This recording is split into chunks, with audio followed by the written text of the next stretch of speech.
Today I'm going to teach you how to add an expiration date to Zoom Cloud recordings. This is a really useful feature if you want to control how long your recordings are accessible, whether you're sharing meeting content with clients or distributing training materials that should only be available for a limited time. Let's walk through the process step by step. First, open your web browser and navigate to zoom.us. Once you're on the Zoom website, you'll need to sign into your account if you haven't already. This will bring you to the main dashboard where you can access all of your Zoom settings and features. Now, look over to the left sidebar of your screen. You'll see various menu options listed there. Click on Recordings. This will expand to show you different recording categories. From these options, select Cloud Recordings.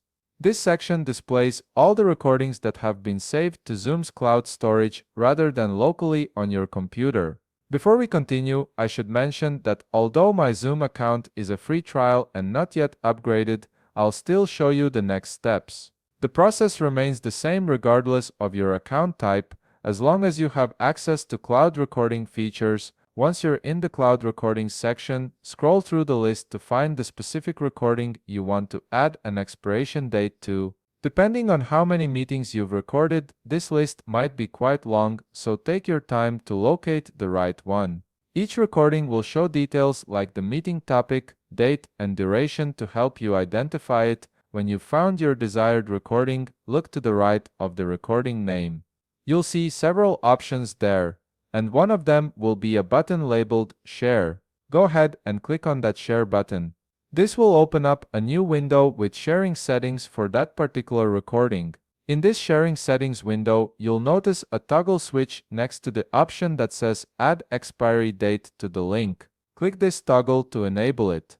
This is the key feature that allows you to control how long your recording link remains active and accessible to others. Once you've enabled the expiration date option, you'll see several preset time options appear. These typically include 3 days, 7 days, and 30 days. These presets make it quick and easy to set a common expiration time frame.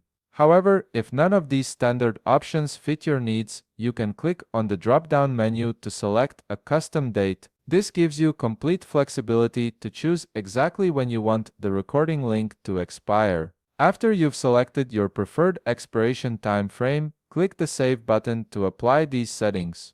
Your recording link will now automatically expire after the time period you've chosen, ensuring that access is limited to your specified window, and that's it. You've successfully added an expiration date to your Zoom Cloud recording, giving you better control over who can access your content and for how long. If you found this video helpful, please leave a like, subscribe, and see you in the next video.